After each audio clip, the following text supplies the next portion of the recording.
What's up, everybody? Big ups to everybody out there.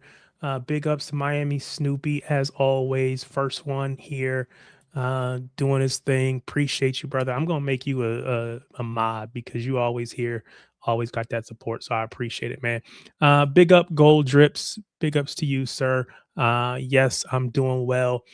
Doing much better. S- Not perfect, not back to 100%, but feeling much better than say I was before I went in. Um, your boy lost about 12 pounds since I first got sick. And so at my most recent checkup, I told the nurse, I told her, I was like, look, just a couple more of these hospital visits and I'll be back down to my ideal weight. She didn't really like that very much. My wife didn't like that joke very much either. But if you look up and you see your boy a buck 75, a buck 80, that's well, I should say 180 pounds, 175 pounds. I don't know if a buck 75 translates very well to the English audience, but I am glad that all of you are here and look forward to those that'll be joining us as we continue on throughout the course of the evening. Um, it is February. And February in the US, while we know it's the shortest month of the year, and that might be strategic, I don't know. But it is the month that is set aside for us in the US to celebrate Black History Month. I know in the UK, I believe that's October, but here in the US, it's February. And so, look, y'all gonna get these Black History Month facts and topics and questions and conversations. Y'all just gonna get that. I recognize not everybody here is from the US. And so you're probably feeling like, well, why are we talking about this now? Because we're going to talk about Black History Month all the time. Every time we get an opportunity, October, February, every time we can, we're going to talk about it. So definitely going to hit some of those topics here in a little bit. But as always, appreciate each and every one of you that are here. Welcome back to Talk Back Tuesdays.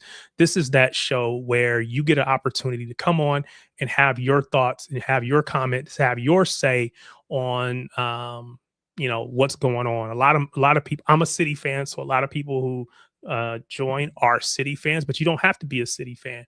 My guy Stanley Weeks just said that he's listening in all the way from Scotland. Big ups to you, brother. I don't know if Stanley is a City fan or not, but if you got something you want to say, this is the show for you to come on and be able to do that. There is a link that is in the chat, a link that was posted in the chat and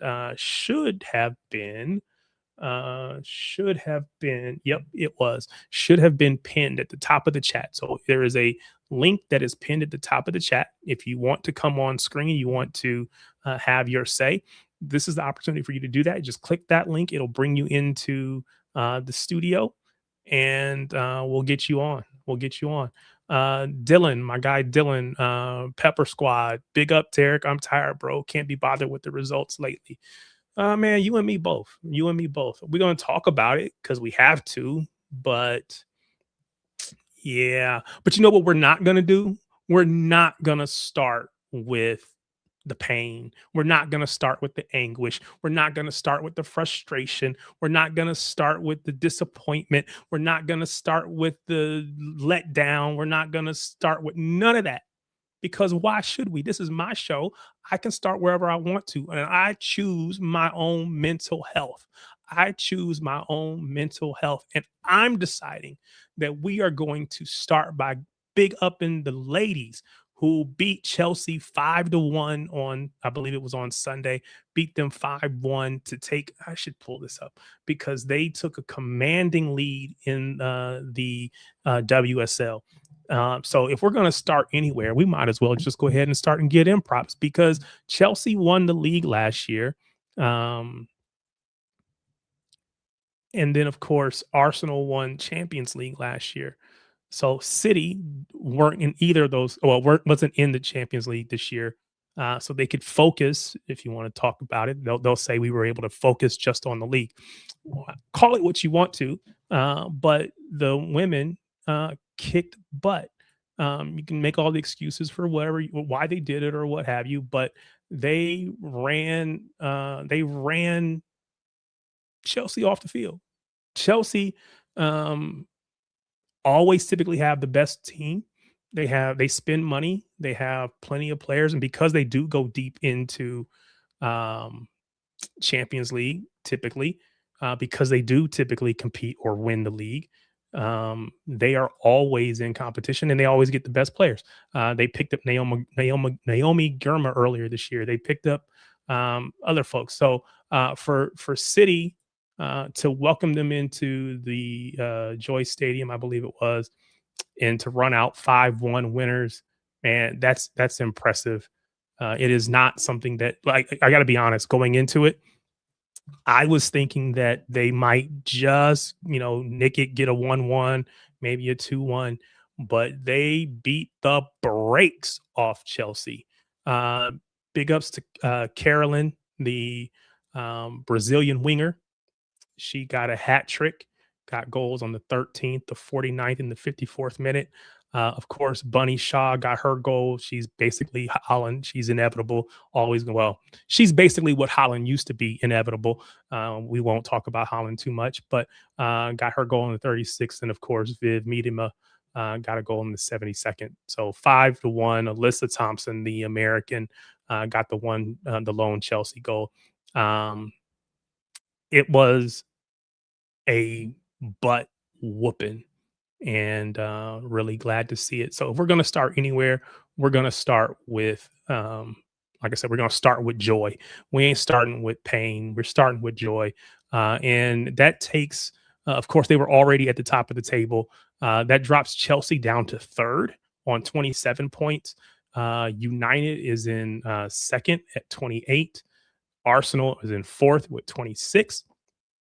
And of course, City lead the table on 39 points from 14 matches played, 13 wins, one loss, running the table, 11 points clear at the top. This is set up to be um, a perfect finish for the ladies, for the Man City ladies. So big ups to them. Big ups to them. Appreciate it. And we'll see. Yes, the big facts. They slapped him. Shout out to Carolyn for the hat trick. Yep. Hope they win the WSL. They were very close 2 years ago. Yeah, and Chelsea, um, basically Chelsea won it. I want to say on the goal difference. They tied it up at the last goal. I mean, the last game gave them the same number of points, and so they won it on goal difference. That was a heartbreak, but they're not leaving anything to chance this season. The ladies are kicking butt and taking names. I think that match was it at the Etihad? I didn't know if it was at the Etihad or not. I'd be interested because if it was at the Etihad, I'd want to know how many people actually um, showed up.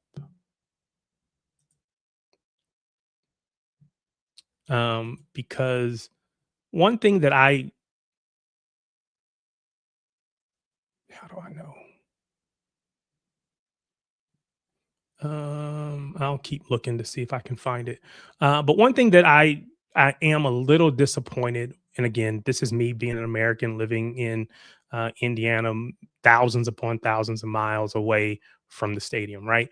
But I want to see if it is at the Etihad. I want to see City fans come out, City supporters come out, and really get behind the ladies, get behind the City women because they deserve it. They're playing amazing football.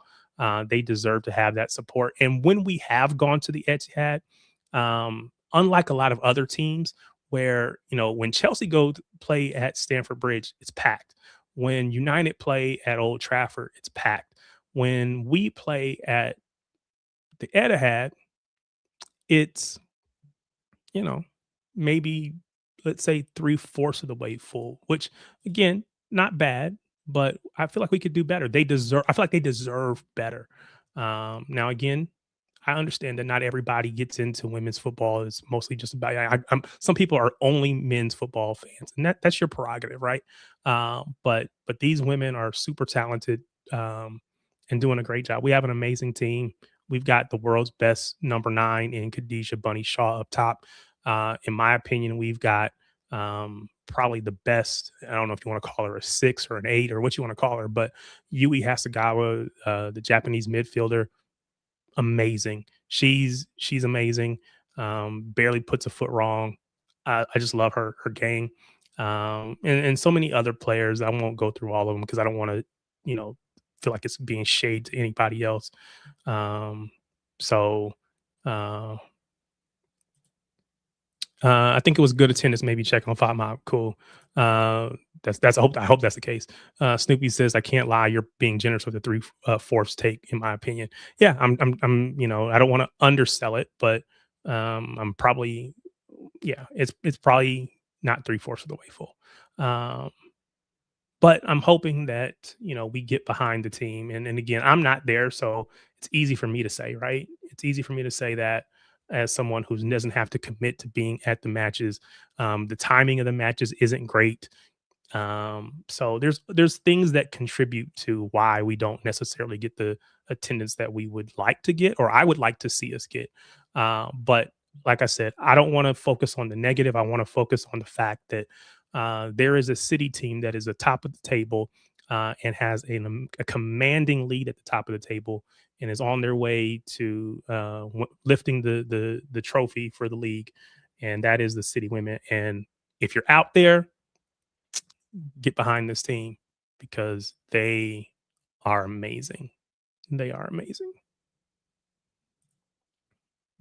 Refreshing to see a team take advantage of less games. Yeah, if you're going to play less games, you might as well take advantage of it and give everything you have in the games that you do play. Um, so we'll see.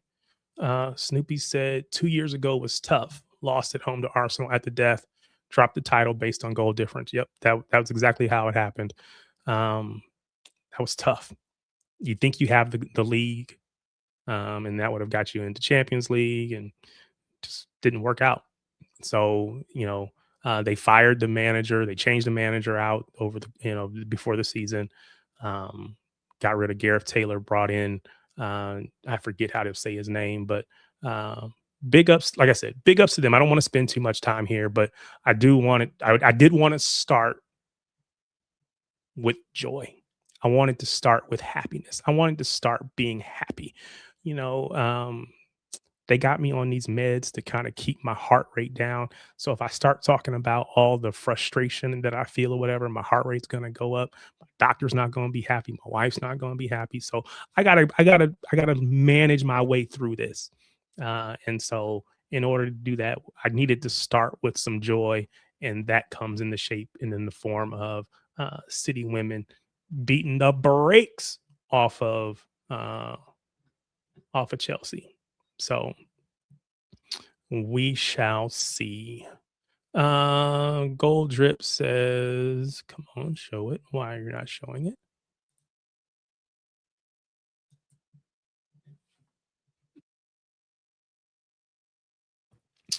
All right. Okay. StreamYard is well behind. So we'll see. I think the situation between club and fans is not good at the moment. We can't even fill the stadium for our match against Newcastle tomorrow.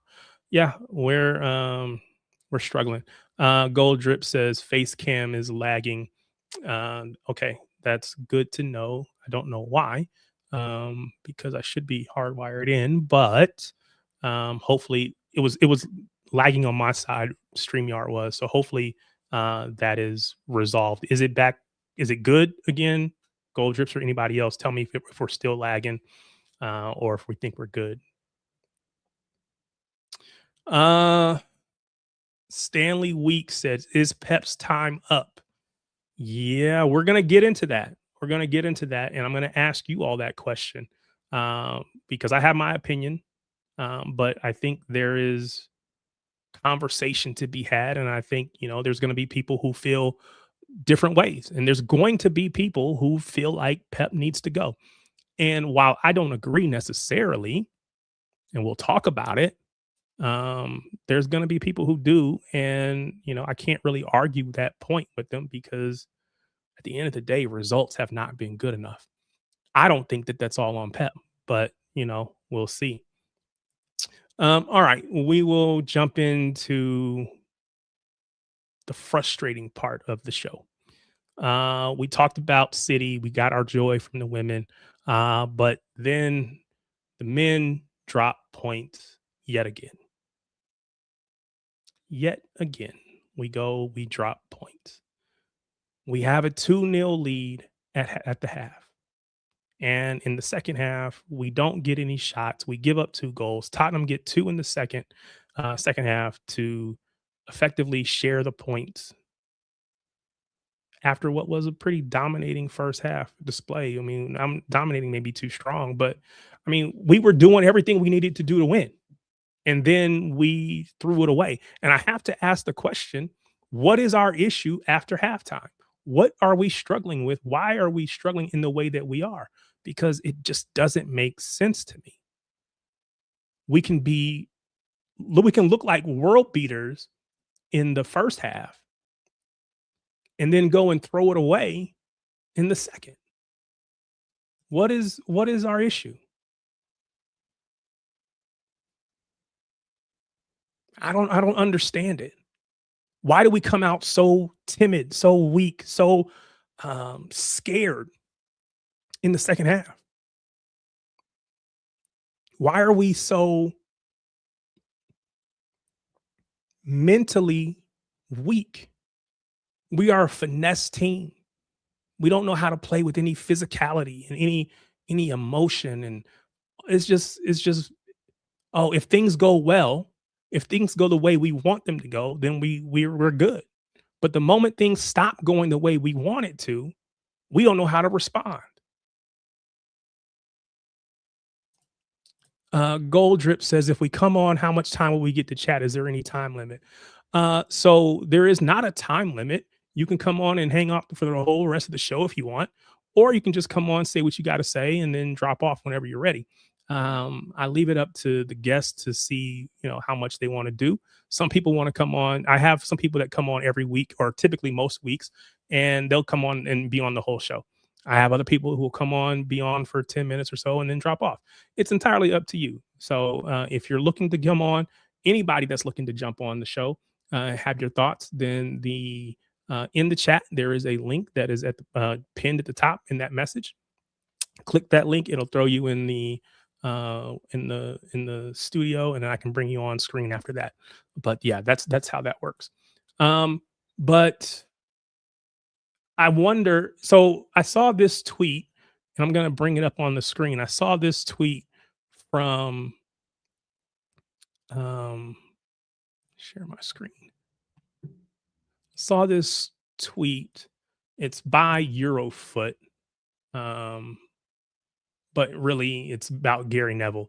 Let me pull this onto the screen. There we go.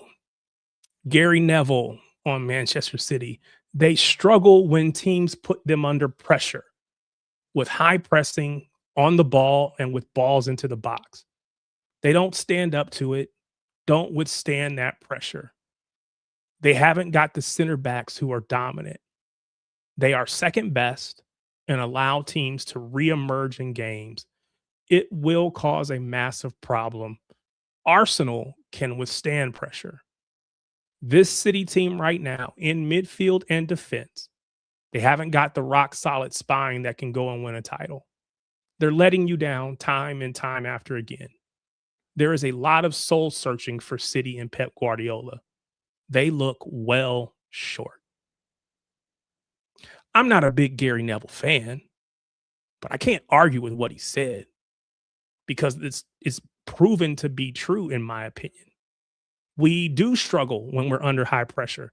That when physical midfields come and bully us and we don't know how to deal with it. Pressure us on the ball, putting balls into the box because we don't have commanding defenders who can clear the ball. We struggle to get the ball out of the box. All of that stuff is real. I don't like Gary Neville. I'm not asking you to like him. But did he lie? Did he lie? I don't think he did. I think he's telling absolute truth. And it's truth that we need to hear. We are soft. I would say we were moist, but no, I won't go there. We're soft. We got to be better. And I don't know. He put the issue on the defense and maybe the midfield. I think that combination of both of them have some explaining to do. Have some they bear some of the brunt of why we've been as poor as we have. Um, it's completely completely disappointing. I'm gonna show you um another tweet that I saw again that goes to speak to the issue that we're seeing. Um, this one, this tweet from Opta Analyst. Only West Ham with 13 have dropped more points after leading Premier League matches at halftime than Man City with 11 this season. Their 11 points dropped from halftime leads is their most in any PL season since 2004, 2005 when they dropped 17, and one more than in the whole of last season in 10. So last season we had halftime leads and we ended up dropping 10 points. And we all thought last season was horrific. We've already dropped 11 points this season. We had the lead at halftime 16 times, and we've dropped 11 points. So what is that? That's, basically what is that? Four draws. That's 2 points that get you to 8, and then a loss that gets you to 11. When you had the lead at the half, if we add 11 points to our total right now, we would be running away with it. And you can't say, well, what about if Arsenal didn't? Because Arsenal, if you look down here at the bottom, Arsenal are in 18th place. They haven't dropped any points when they've had halftime leads. They've had leads at halftime in 11 matches, and they've dropped 0 points. We've had halftime leads in 16 matches and ended up dropping 11 points. Come on. What are we doing? It's not good enough. It's just not good enough. And we need to be able to call it out. And we'll get into the conversation about Pep and all that. We'll get into that in a minute. But big ups, Red Camp. Appreciate you being here, brother. But the reality is, we need to be looking internally and saying that is not good enough. We are not looking good, aren't we, Patrick? Well, if you're talking about Patrick from Truth City Fan TV, I know he's pep out. I'm not a pep out kind of guy. Um, but reality is, as a team, we've not been good enough.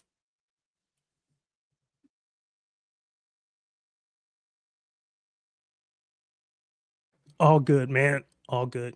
Um, it's all good. Appreciate it. Appreciate you being here. So yeah, when you see that we dropped 11 points, when you hear the comments from Gary Neville, it makes you say, hey, there's something to be said about us just not being good enough, not having and I won't even say a spine because, we have people that play in those positions, but we miss steel. We miss the Fernandinhos. We miss the the the Vincent Companies of the world who don't let us get bullied, but they are the bully. They're the biggest, baddest dude on the block and dare anybody come try to, mess with us. We get bullied. We get beat up. We go running home with our head between our tail. We got to be better, man. I agree with the core of what he said. I don't agree with that we don't have center backs though. Our center backs should look better than they have been. And yeah, I mean we've lost Diaz and we've lost Diaz and um, I see you, Gold Drip. I'm gonna get you on in just a second. We lost Diaz and Gvardiol to injury. We brought in Gahey, so he's helped a little bit. We're going to talk about the fact that he's not going to be available for the next match when we get to it. But we should be better, and it takes time for them to gel. Kuzanov is playing well, but again, he's inexperienced. But I don't place any blame on Kuzanov at the end of the day. I really don't. I think we looked better when Nunez is available, but I don't. I feel as if Pep has an aversion to playing Rodri and Nico G together. I don't know why that is. I think you run them both out there. We win most duels. We win the ball back. We can make, line breaking passes, but we have some steel in the midfield that we don't have right now. That's my opinion. I'm not the manager. So it is what it is. But let's get Gold Drips in here to see what he's got to say. Let me add him to the stage. Let me pull this down. Big ups, man. How you doing? I don't know if you got your mic on or not, but I'm not hearing what you're saying if you're talking.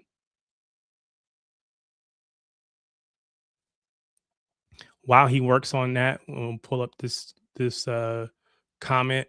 Miami Snoopy, I believe we are not good enough because Pep Guardiola changes his system and tactics from what worked from the start of the season. Um, I'd be interested to talk about that because again, you have to adapt to a certain extent to the players that are available. Um, but let's remove this one and add this one.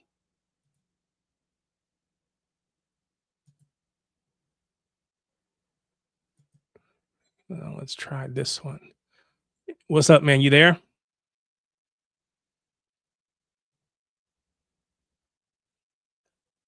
Gold Drip, can you hear me? All right, I'm going to remove you again. Try to add yourself again. I don't know if it was, there were two of you in here, so I don't know what was going on, but we'll see if we can get you on. But believe Pep Guardiola changes the system and tactics from what worked from the start of the season. I know our player pool has changed slightly. We started out with Nico G. Now we've got Rodri, and Nico G's been hurt. We had started out with um, we started out with Gavardiol and Diaz, and they're out. And now we at one point we were running out Max Lane and whatever, right? So there are some things that he had to change, I think, because again, availability of players. But again, at the end of the day, I think Pep Guardiola must hold some accountability for how we are performing or how we're not performing. He doesn't get off scot free. I think a lot of it has to go to the players, but you also have to look at him and say, when we go into second halves and the other team makes adjustments, why don't we? Why can't we adjust to what they just did? And why do we look so inept in the second half? To me, that's both players, but also it's got to be some amount of that. It's got to fall on the shoulders of the manager. So, we'll see. Um, there's probably something to it. The issues persist regardless of the personnel. Yeah, I think that's probably true. Um, if I was Pep, I would have brought back the hybrid center defensive position from the treble season. I'm confident enough that Mark Gahey or Max Lane are good enough on the ball to play there. If you're talking about the center back stepping into midfield, that we did that when we had basically four center backs across the back line. I guess we had Kyle Walker. Hmm, maybe. Maybe. And this is the thing. At this point, all of us are looking for anything and everything to figure out uh, why we're struggling the way that we are, because it just doesn't make sense. At the end of the day, we are too good of a team to be struggling the way that we have. The fact that we've dropped 11 points from 16 halftime leads, that's embarrassing. It's embarrassing. We don't have any divine right. So don't get me wrong. We're playing good teams. They're fighting hard. I understand it. But dude, what are we doing? We're dropped the most or second most points from leading positions at halftime than anybody else except for West Ham, who I believe are in the relegation places. What is going on? That's embarrassing. somebody needs to look around the locker room. Somebody needs to look around the facility and say, "You're not good enough. You're not good enough. You're not good enough. None of us have been good enough. And until we all get better, we're going to continue to struggle." There's no hiding or nobody gets out of this scot free. Everybody has some blame, and should carry some of that blame. The biggest alarm is that folks thought Rodri would solve the problem. He's been just as vulnerable. Look, I got to be honest with you. I got a note around here somewhere because sometimes I just sit at the desk and I write notes and things that I think I'm going to say or I want to remember to say or whatever. But the fact of the matter is, Rodri has not been. He's not been Rodri. The Rodri we remember is the one that won Ballon d'Or, the one who slotted the ball just around the keeper or around the defender, I should say, to score a winner in a Champions League final. That's the Rodri we remember. The Rodri we're seeing right now is not the same dude. It's just not. That's no knock on him. He's been hurt for a year. He's got to work himself back. And we hope that he gets back. Let's be honest, there's no guarantee that coming back from an ACL is an easy thing. So, I hope for the sake of Rodri that he gets back. But the fact of the matter, in my humble opinion, just my opinion, you don't have to share it. You don't have to believe it. You don't have to agree with it. My opinion is that Nico G has been better this season when he has played than Rodri has been this season. Now, I think playing them together, you get the best of both worlds. Pep has not been willing to do that as of yet. I don't know if he ever will. But in my opinion, you got to make that change. And we got to see it. Now, again, what do you do with Bernardo? Because Bernardo's been good. For all the disrespect and for all the criticism, Bernardo has been good. But he doesn't help with the physicality. He works hard. He runs a lot. He's a nag. But when you need someone to win duels and battles in the midfield, that's not your guy. We need a Nico G alongside a Rodri. Anyway, let me shut up. Gold Drips, can we hear you now? Looks like your mic might be muted. I'm going to unmute you if I can. I cannot. So looks like your mic might be muted. Dropped again. So I don't know. Somebody else want to jump on to see if we can work out the technical difficulties? Maybe it's just Gold Drips. Maybe there's something going on with StreamYard. Again, we were having some issues earlier on. So we will see. All right. How about now? My guy Gold Drips is struggling. I don't know. Somebody else with the mic, just hit the button, hit the link, so we can see if we can get you on. Because I don't want to do all the talking tonight. I mean, I can, I will, but this always works better when I can hear from you guys. So if you're out there and you have a mic, hit the button. So we can get you on just to see if we can get the technical difficulties worked out. Gold Bites, it looks to my end that your mic is muted. So I don't know if you know how to unmute it. I don't seem to be able to unmute it for you. So I don't know. I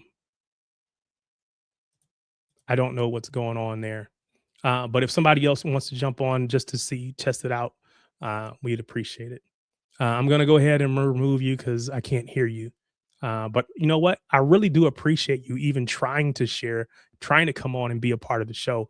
Whether it works out or not, I want you to know that I appreciate that, man. Big ups to you. Big ups to Gold Drips, man. At the bottom, you can see the ticker scrolling across the top or across the page. It tells you that we are on a race to get to 500 subs. As you know, each week we've been, let's get to 100, let's get to 200, let's get to 250, let's get to 3. And each week you guys keep coming up big, and you've helped me to grow the channel to over 300 people. We're just trying to get to 500. Of course, when we get to 500, we'll try to go further from there. But we're trying to get to 500. So help me. If this is your first time here and you're not already a subscriber, go ahead, hit that subscribe button. If you are a subscriber already, and this is you've been here every week, or whatever, go ahead, hit that like button, hit that uh, leave a comment, whatever. All those things help with the YouTube algorithm. Things that you know causes YouTube to share your videos to other people. The way you grow the audience is to get exposed to other people. And so the only way that happens is people who are watching you uh, engage with what you do. And you guys have been great. You're always leaving chat messages, your people leaving comments, all of those things. You guys are a wonderful community. And so whatever we can do to continue to build it is going to be great. Um, Red Camp said we had three center backs, and John Stone was a hybrid center defensive midfielder playing alongside Rodri. Yep. Why is Guardiola not trying it with Mark Gahey when Ruben Diaz comes back from injury?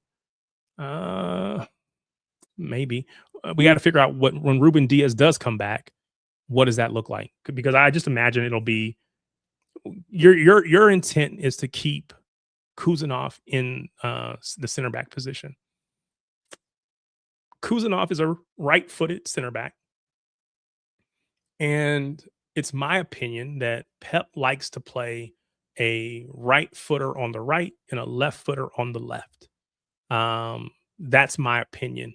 And so for me, I like Gahey at left center back, Diaz maybe at right center back, and then we got to figure out what do we do with Kuzanov. He's proven that he's too good to just not play.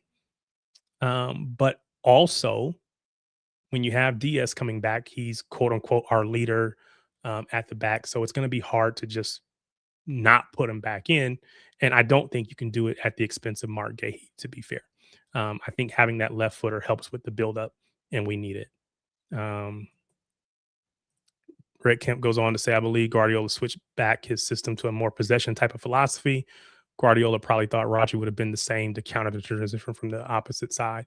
Yeah, it's just not the same player. You can't expect him to do the same things. We can't spam him out. We can't do any of that. We have to be okay with him uh, being a different player. Mr. Bob Clip says, can you put the link again? So if you look in the chat, there should be a pinned message at the very top of the chat. That message, if you click that link, it will take you into the studio where I can bring you on screen. So if you have a mic, camera is great. Would love you to have a camera and we can do, face to face, whatever. But you got to have a mic so we can hear from you. And then we can get you on and try to bring you on screen. So, Mr. Bob Clips, if you have something you want to say, you want to come on and be a part of the show, just hit that link in the pinned message at the top of the chat, and we'll get you on. Gold Drips, let's see if we can get you on again. How about now? Any luck? I don't understand why you can't get Hello. on. Oh, there we go. Hey, Fine. big ups to you. Welcome to the show. Thank you. Thank you. So you've been here pretty much from the beginning. You heard me rant a little bit. You heard me complain a little bit about how City have been playing. Let me start with this. Are you a City fan? Yes. Okay. So you're a City fan. You've watched us drop points again. What is your take on how we are playing at the moment? My personal take is I think we are playing decent but not good enough to be title challengers. Okay. So we're I think playing decent, but not good enough to be. Go ahead. I think our build-up play is not good, and that is the main problem, I think. So build up play not being good. How much of that was a choice by bringing in Donnarumma as the keeper, because we knew that Donnarumma was not going to be as good with his feet as say Ederson was. He was going to be better with his hands. He's going to be better shot stopper, but he's not going to be as good in the buildup. Not going to be as good with his feet, passing the ball, spraying it left, right. making those deep passes. That's just not going to be his game. So was it simply a choice by the manager to give up some of that, or even with that, we should be better and we're just struggling because the players on the pitch just aren't performing? I think the second one, I think players are not performing to their capacity. I think shifting between Rodri and Nikoji, I think being great shift of style of play. I think with Nikoji we were a transitional team, and I think with Rodri coming back, I think Pep is saying that he can play with Rodri with a positional style of play, and I think the team is not free flowing as it was when we were playing the transitional style. So So I you think think Pep's gone back to trying to dominate possession instead of being okay with playing on the transition, playing um, on the break, on the counter a little bit, letting the other team have the ball a little bit, and then being free flowing as we attack. Do you think that was a conscious decision by Pep? I don't think it's a conscious decision. I think as we grew into confidence, the team grew confidence. I think we started to play as Pep wants to play like a positional base. I think at the start of the season, our team was with new players. I think the player don't know how to play that. So I think Pep changed to the players, and now I think Pep is changing the players to him, and he wants the players to play what he's basically playing his whole career. I think start of the season he may be given a free, maybe a light, maybe not coaching them to play positional base. I think he was saying you can play however you want. But now I think as the team has gel, and I think he wants to play positional base more. Yeah, that's fair. I wonder how much of that though, when you lose a center back like Gavardiol, who's really good with his feet. Um, I don't think Diaz is very good with his feet necessarily. He's not bad, but I don't look at him as like, oh, he's this wonderful ball playing center back. I don't see Ruben Diaz that way. So, losing Gavardiol, how much of that does impact our buildup? I don't know. I mean, Donnarumma saved us multiple times. And again, this is not any knock on Donnarumma as a keeper. I think Donnarumma has been really good. He's a great shot stopper, and to your point, has kept us in games in many cases. But the fact of the matter, in my opinion, is that it does impact the way that we have typically always played. And if Pep is going to try to play like we've always played, with a lesser version of Ederson with his feet, it's gonna be worse. That's just obvious, right? So why try to force that if that's what people think, that Pep is trying to revert back to a possession based system and trying to force us to go back to that style of play? What's the point? You can't do that with a keeper that you said I'm not going to ask him to do what Ederson does or what Ederson did. So, Snoopy said, to be fair, I actually think Gigi is improving with the ball at his feet. Spurs game was actually his best game in that regard, in my opinion. Again, I think he's going to get better over time because he's going to have to do it more and more. But so I don't want to make this into a Tarek is bashing Donnarumma, because that's not my intent. I'm always going to stand behind all the players. If they put on that sky blue shirt, I'm going to stand behind them. Doesn't matter. I am. Um, some I people have might a say I'm a question happy for you. clapper. I don't know, but go ahead. What are you saying? I have a question for you in the chat. Sure.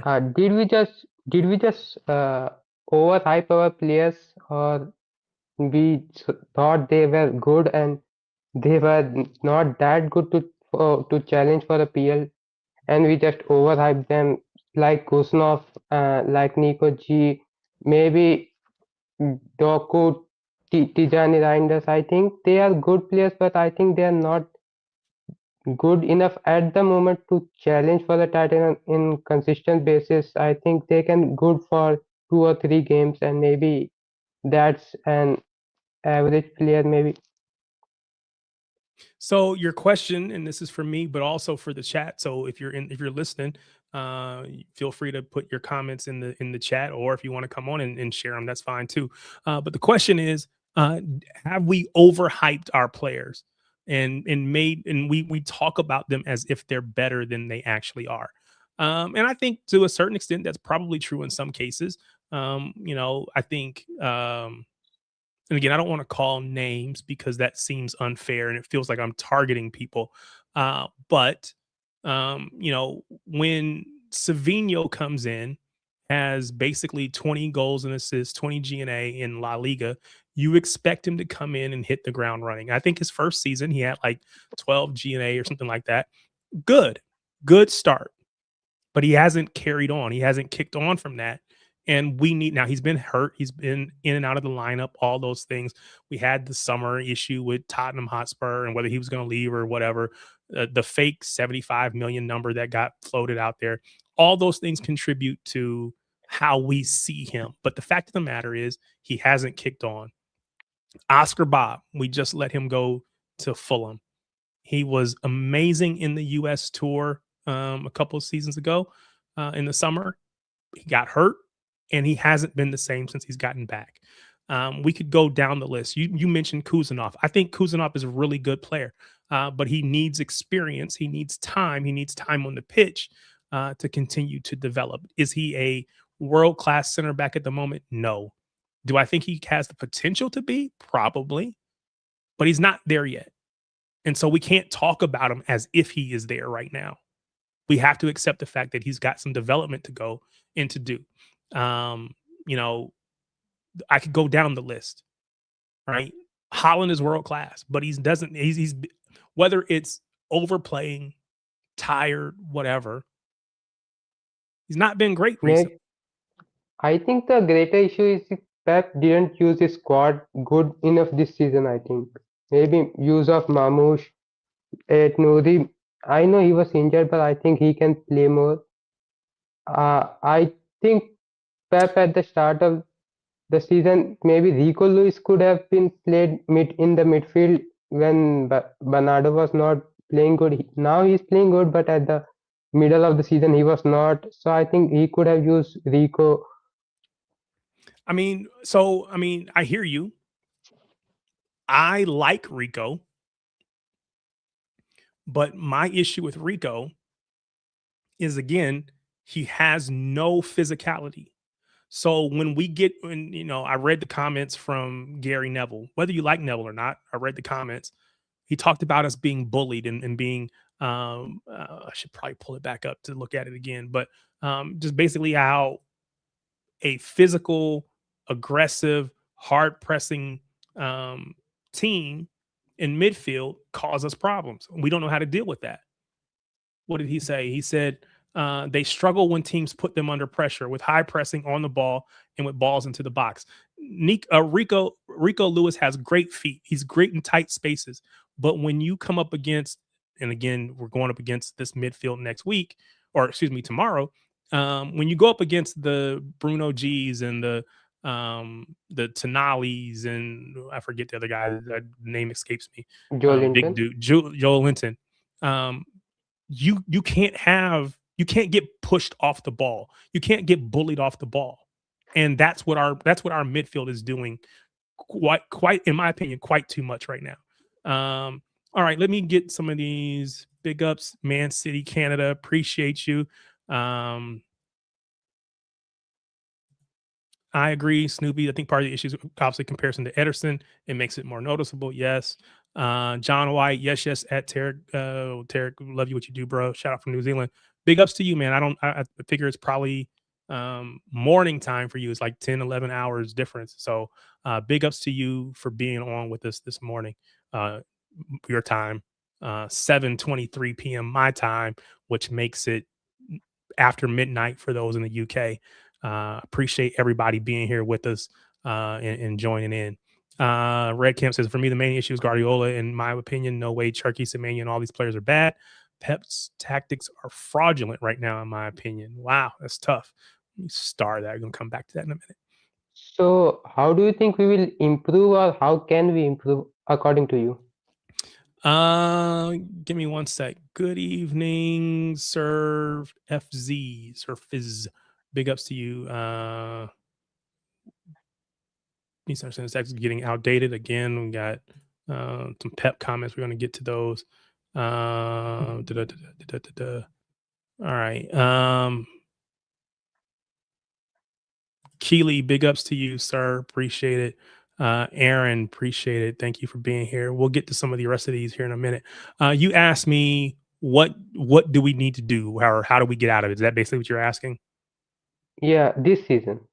Yeah. If I'm honest with you, and I'm going to say this because we're all City fans, and I'm going to be honest. You can have honest conversations with family. You know, this is kind of jacked up, but they used to always say, you keep family business. You don't share it with the outside. So if I was on a different stream, a different channel, maybe I wouldn't say this. But I'm gonna be honest with us City fans in here. I just don't think we're good enough this season. Part of that is players, part of that is Pep management, how he's managed the squad, all of those things. We're just not good enough. And the fact of the matter is, in my opinion, just my opinion, you don't have to agree. The fact of the matter is that Arsenal should have been running away with this league. But the fact that they are as poor as they are, and they want to bottle it so badly, that they've kept us close enough that we feel like, oh, we're right there. We just need to do. Our team is not built. We're not good enough to win the league. We've been kept around because they're just crap. Arsenal suck. And so they've kept us around, and it makes us believe that, oh, wait, if we just get this win, then we'll get close. Oh, if they drop points and we do, and we get this little bit of false hope. And so we're like, oh, we got it. We're back in it. We're back in it. We shouldn't be in it. We're not. We dropped 11 points from halftime leads. We should not be in this. So, do you think we can't win even a cup? Let's ask. Okay, let me ask the question to the chat. We haven't moved over to the conversation about tomorrow's match, but let's just say we're going into tomorrow's match. We have a 2-0 lead coming into the match. Does anybody here have absolute confidence that we're going to walk out of there and win? I think I don't think you 85%. can. Go ahead. What'd you say? I think 85%. At home, I think we are confident. I think when the crowds get up like Sunderland, we can't win. I think we can win, but I think when the team presses us, I think Newcastle will not press us because they have their injuries, and I think they are checked out of this. Like I think I think personally. so. Where I disagree with you is I think every team has seen what the way to beat us is to be physical, to kick us around, to bully us off the ball, and to make us play that style of game. We don't like it, and we hide from it. We shrink. We shirk from it. And I think every team, the what I want to say, the pattern on how to beat us is out there. And every team at the moment is going out and do it. Now, do I hope that we win? Of course I do. But I can't say with 100% confidence. You said 85%. I don't even know if I can say 85% confidence that we could walk into the stadium tomorrow and I, we definitely I come think out. specifically for tomorrow. Yeah. Specifically for tomorrow, I think because they have their own injuries. I think Bruno G is out, Miley is out, Joe Linton is out. So I think they will not go as because they have Premier League. I think they will go for they want to get Europa League. I think they will not get the Champions League spot. So I think they may go for PL, and I think they will not press us because if we get space in behind, I think Semenyo, Mamush can we can score, but I don't think we can defend. I think we need to score first, and I think they are regularly over.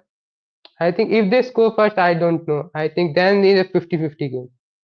Yeah, if we score first, that gives us a 3-0 lead. I think we'll be okay. But if they score first, I and I never pick against City. I've never done it. I'll pick a draw before I pick a loss. I've never picked a City loss. But if they score early, the first goal, I would not be surprised if we buckle and we just fall apart. I wouldn't be surprised. The fact of the matter is, we should go into this game. We should win it. We should. We have it. I We think have we well, should. whether we win the game or not, we should win the tie. We have a 2-0. We have a 2-0 lead. Even if we lose 1-0, we still win the tie and we move on. I think we should play like Arsenal did today, just same See, as they play today. yeah, I was at work and my schedule has changed. So Tuesdays typically I was working from home. I had to actually go in today, so messed up the kind of my flow getting ready. But I didn't get to watch the match, and quite honestly, I'm not mad about that because I don't want to watch Arsenal. It's frustrating to me. I don't want to watch it, so I'm actually kind of glad that I couldn't. But the fact of the matter is, to go back to your question, let's say that we get past Newcastle, which we should. Let's get past Newcastle. You asked me, can we win? Can we win the cup? Which would mean we'd have to beat Arsenal in a one-off match. Can't we do it? Yeah, but I don't know that I'm super confident at the moment, if I'm being honest. So how can And we that improve? sucks. That's a crappy place to be in. I mean, we're not going to always win it, so it is what it is. But man, So you were how going to say can we something. improve? I think in the summer, I think only player who is going to go into our starting 11 is going to be I think Elliot Anderson, and I think only one player that goes into the starting level can improve us that much to make us title challengers. I don't think so. So I don't know about the Elliot Anderson. We got to see if it actually gets done or not. I did see that he's got, I believe, I think it was last match week or whatever. He had like the second highest um, ball retention or something like that. Duels, Dual I think one. duels. Yeah, I saw that tweet. So again, is he a ball winner? Yeah. Is that what we need? Yeah, I think so. But I don't know that we get that across the line. There's no guarantees. Of course, he's I going to think be is wanted by a I lot of think players, that a lot of teams. profile. I think we need his profile, not specifically him. Maybe his type Yeah. of profile. Maybe Tonali, Bruno G, something that Yeah. can win a ball. If a Tonali was available, I would take him in a heartbeat. Bruno G, of course, we had that conversation for a while. That didn't happen. It's probably not ever going to happen. But it is what So it is. do you But think only one player will improve us that much that we can win the Premier League next season? no. Um, Realistically, well, that's the only signing that will go into our starting 11. I yeah. think most of our starting 11 is sorted, I think. I think part of it is getting healthy. We've lost, really big players for us. So I think part of it is getting healthy. I think part of it is, um, you know, again, we brought in a Gahey, we brought in a Semenyo, threw them right into the team and said, "Go help us, go save us, go bail us out." Didn't really give them a chance to gel, didn't give them a chance to bed in. Just threw them out there and said, "Go save us." That's unfair to those players. They need some time to kind of get used to being at City and all the things that Pep is asking for and all that. So I think that they individual players will be better. Big ups, Luke. Appreciate you being here, brother. I think those players will always get better, but yeah, I think it's hard to say one player is going to be the magic bullet. I don't think magic bullets exist, and so I think it's going to be a combination of things um, that we're going to need to change in order to um, actually have a chance to. win leagues next year or whatever. Because again, I don't think that we have a chance to win the league this year. And I've been on the yes, we can win it. We're still in it. We're not in it. They just suck. We're not in it. We're not good enough to win it. They're just crappy enough to keep us close. And that's just failure on that. That says more So about them than how it does about us. so how much you put on the manager this season? Um so percentage wise, if I were to say how much percentage do I put on the manager? Mm, I would probably say, and this is just some ballpark number, 35 to 40%. I think most of it still lives with the players, but he's got a part to play and he's got to hold some of that himself. Red Camp says, for me, it's 80%. Red Camp says that 80% of our issue is Pep. I can't argue with him because My, I don't have any reason to, I don't have anything to point to say he's right or he's wrong. That's his opinion. Mine is But but 60%. if we think that Pep is 80% of our problem, then it makes sense why people are quote unquote Pep out. I would never be Pep out. You can never get me to say it. The guy is a legend. He is the best ever to ever do it. I would never say Pep out. Now, we're going to get into the let's just go ahead and talk about it. Is Pep going to leave? Is Pep I going to think leave? yes. I I don't know think if he's yes. going to leave. I don't think so. I feel like we hear these comments all the time. I think this time is, I think most of the reliable journalists, I think many, not one, I think most Fabrizio, David Ornstein, and I think Craig Hope, and I think Matt Law. I think this time everybody is saying it. Previous years, I think only noise. They wanted to go get Pep out. I think this time, I think Pep resigned because I think he didn't want to left the squad in that shape. I think he thought that he could have won 55 in a row and he would have gone after that, and the season not go as planned. I think that's why he signed 1+1 to, I think, rebuild the squad for, I think, next manager to be in place so that he can have a smooth transition. If the new manager had come after the uh, previous season, then we finished third. I think the scrutiny on the new manager would be higher because I think he would have walked into a shit show. I think because who- he would have to get out of old players. I think he need to sign. I think 10 new players. I think that would be a lot of work. I think the next season it will be easier because the players would be settled in. I think the players. I think only 2 or 3 new players will come in, and I think it will be a smooth transition. You brought up the David Ornstein tweet. David Ornstein, according to City Extra, says, I think there's an extremely strong chance of Pep Guardiola leaving Man City at the end of the season. He signed a 2-year deal, but even inside City Eye Up, there was an expectation that he was going to be that was going to be a 1-year deal right until the moment pretty much it was announced. And there's a feeling in the industry the 2 years was to buy time. Of course, he could see out that period, but it also was possibly a clever and sensible decision designed to maybe try and keep some pressure and scrutiny off of him this season. That hasn't really worked because Man City have been talking to potential candidates if he does leave. So again, I think we have been talking to potential candidates for a while. I think you have to know, okay, if Pep leaves, who are we going after? Especially when he's in his final year of his contract or whatever. You don't know if he's going to renew.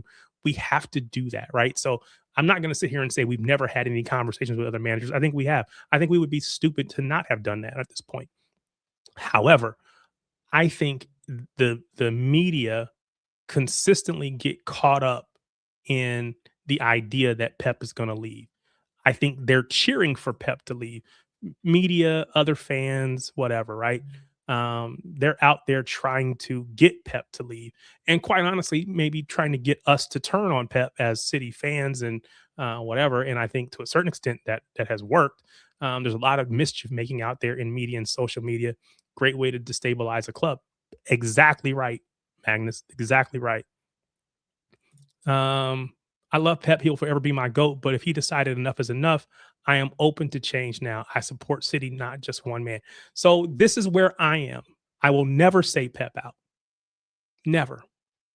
However, when he decides to go, I'm not going to be one of those people that's like tie him to tie him to the chair, don't let him leave. No. I think we should say, "Hey, appreciate it. See you later. Um, you know, best wishes. Go on to whatever's next for you in life." Do you think he will announce in the middle of the season? This season? If we Mm, go out, if we say go 10 points behind Arsenal and we will not win the Premier League, and we go out of the Champions League at quarter final, and I think to get a proper send off, maybe he announces maybe 1 month before going and get a proper send off from the City fans. so If he goes, if he does decide to leave, which I still don't think is the case, but if he does decide to leave, yeah, I think we will know. The season goes into May. I think we'll know maybe as early as late March, but sometime in April, they'll announce that Pep is going to leave. We'll have a few weeks to serenade him at the Etihad for those that'll be there. Um, but again, I think it is too early to just expect him to leave. And again, based on who is saying it, according to Snoopy, and I agree, Ornstein is an Arsenal mouthpiece. So again, there's I'm not suggesting that these media folks haven't been given information. What I'm suggesting is what is the source of their information, and what is the source that gave the information? What is their Hugo Viana. benefit? Do they benefit by putting false statements out there? Ornstein can just say, "Hey, this is what I'm hearing," and that's what he heard. No lie, he was telling the truth. But the person that told I him may not be telling the I truth. think it was not only Austin. I think Fabrizio also said that, and I think Fabrizio is City's guy this season. I think since Hugo came in, so I think it's not. I think it's 85% true. Maybe he will decide at if the season goes well. I think he will do 1 more year, and if not, I think he can go. If he sees that fans are turning on him, maybe see online more 20% for the fans I think have turned on Pep. So I think if the number grows and the results do not change, I think he will decide himself that it will dent his legacy a little bit. So I think he will go. I mean, you might be right. Again, I have no way to say he is or he isn't, right? I'm not in those conversations. I don't have access to Pep. You might be right. The media might be right. I haven't seen Fabrizio's comment about it. I saw this comment from Craig Hope, another manager I who I think it won't was name. in the on YouTube video. I think he said on the YouTube videos. Maybe like I said, I haven't watched it. Another manager who I won't name. I know Man City have done soft background checks on him, if you like, so they are getting the ducks in a row for this eventuality of Pep Guardiola leaving the club. Again, I don't think this is new or to this season. I think we've been doing this for a while. I think when we So heard the who would be conversation, your first choice? hold on. I think when we heard the conversations years ago, probably 2 or 3 years ago, about what's the German manager used to be at Dortmund, what is his name? Young dude. Again, I think at that point in time, somebody in the chat put his name in the chat. I think that there was a potential. Hey, if Pep leaves, are you interested? Yeah, Nagelsmann, Julian Nagelsmann. Come on, chat. You guys supposed to be faster than me. I'm an old man. My brain don't work fast. Julian Nagelsmann. I think that was a legit thing. But it's like he's not ready to move. But if he does, are you interested? Yeah. I think as a club, we have to do that. We have to get our ducks in a row. Not saying we want you, but hey, are you interested? We might be interested, or we might reach out, boom, boom, boom. Just kind of getting a feel for how interested a player or a manager might be. If we didn't do that and Pep walked out tomorrow and we started from zero, that would be a failure in a mistake by the club and by the backroom staff. So maybe Viana is telling stuff to Fabrizio and whatever. I don't know. But I think it is too early to say with any amount of certainty that he is leaving or not leaving. So does I don't if believe he they were leaves, misled. Rodri said when he signed the club, told him that Pep was leaving. Now Pep ended up staying, but that wasn't the expectation. I haven't seen this because Rodri's been here for a while. So if they thought Pep was leaving back then, that would be crazy. I saw a comment. I can't find it. Someone is asking. Here we go. So were Gahey and Semenyo misled when they thought they'd have Pep as their coach again? I don't know what was told to them. Um, so it's kind of hard to say that they were misled or not. But they know, hey, as long as you are here and as long as Pep is here, you get to benefit from the best manager of all time. So maybe they were told that he's going to be here for another year. Maybe they were told he'll be out. I don't know what they were told. I don't think City told players that who will be I think they invest them to the project instead of the manager. I think they may convince them to join the project, not the manager. I think Yeah, and I just realized Snoopy's comment was in regards to the players being misled. So I just understood that, put that together. You said here, apparently Verts turned us down because, excuse me, Pep couldn't commit to being here long term. So can't imagine the club were dishonest with Mark or Antoine. Yeah, again, I think they're going to tell him the truth. Hey, Pep can. I think this is what I think the truth is, right? I think the truth is Pep can stay as long as he wants. There's going to come a day when Pep is going to say, I've had enough and I'm going to walk away. None of us know when that is. Right now, he's under contract for this year and next. Typically, Pep has finished his contracts. That doesn't mean that he'll finish this one. It just means that typically he has. So you tell them that, and then they make the best decision that they can based on that. What they also know is City, I don't believe City will allow themselves to go from Pep to some rinky dink manager, from Podunk FC. That's just not going to happen. So while you may not have Pep, you're going to have one of the best managers in the world because that's what Man City's going to go get. No disrespect to Thomas Frank because they just beat us, or drew with us, but he's not going to go get Thomas Frank. They're not. They're going to go get the best managers of the world. And so when you see these conversations and you see the names listed, Xabi Alonso, you see, you see, what's his name? Cesc Fabregas, Cesc Fabregas, Enzo Maresca. I don't know Maresca, about that one.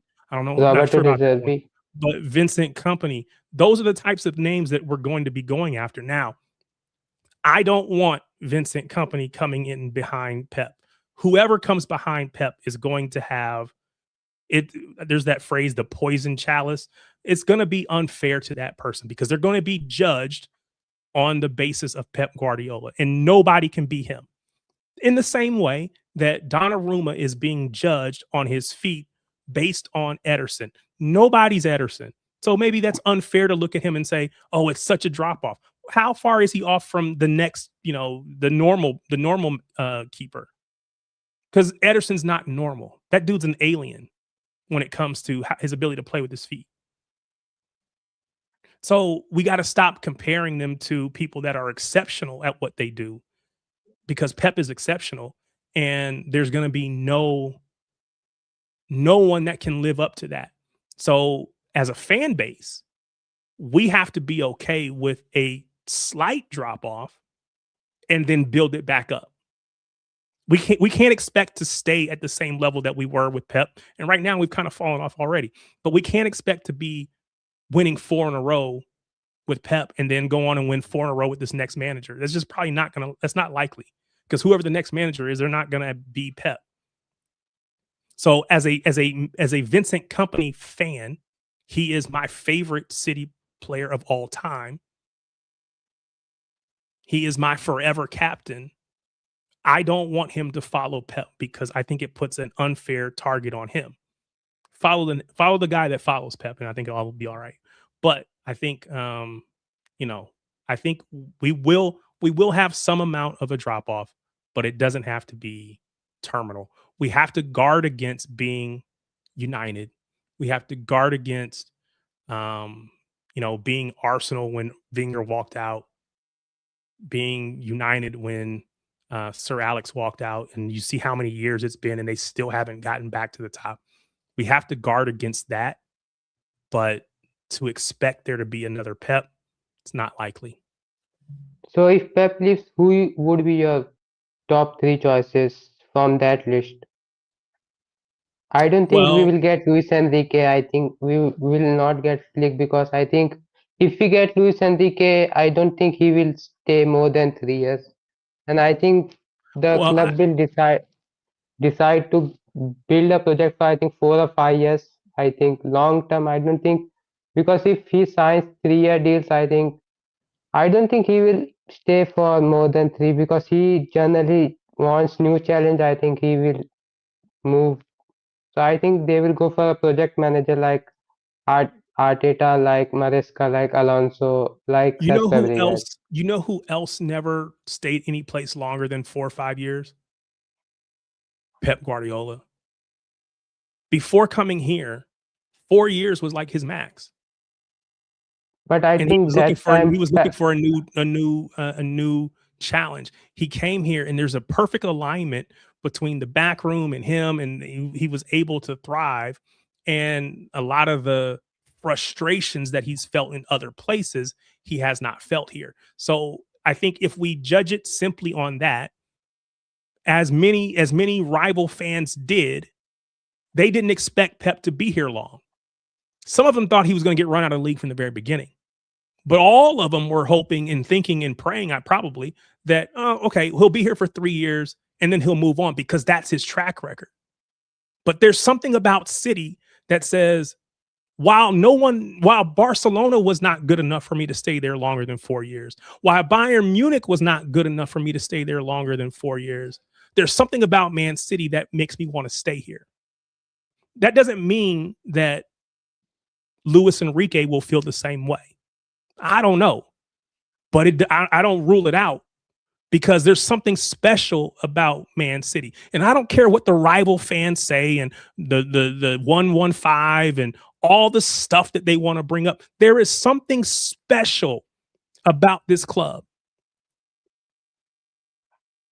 That's why all I of us are think fans. I think the main reason for Pep to stay, I think, was mainly Cheeky and his friends. I think he had at Barcelona.